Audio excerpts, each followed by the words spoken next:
Bwana Yesu asifiwe. Ni rafiki tu mmoja peke yake, Yesu Kristo.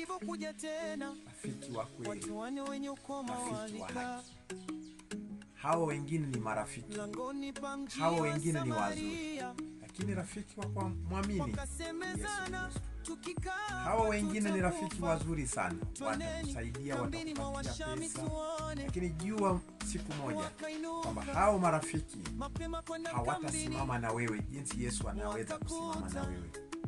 Wao watakupea pesa na watakusengenya, utawachosha, utakuwa mzigo kwao, lakini Kristo hawezi kuwa mzigo kwao. Yeye anasema, njooni kwangu nyinyi nyote mlemewa na kusumbuka na mizigo mizito, nami nitawapumzisha. Huyo ndio rafiki, huyo ndio Yesu Kristo, aliye tayari kubeba mzigo wako, aliye tayari kubeba mapungufu yako, aliye tayari kubeba maumivu yako. Yeye ndio Yesu Kristo. Ukimkimbilia, rafiki mwema atakukumbatia, atakukaribisha.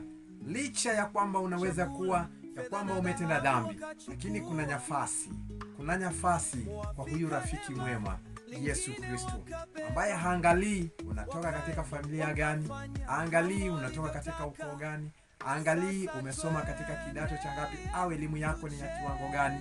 Yeye anasema, njoo mwanangu, njoo mwanangu, nyumba ipo.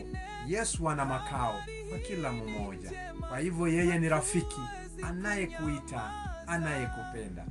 Fanya urafiki na Kristo.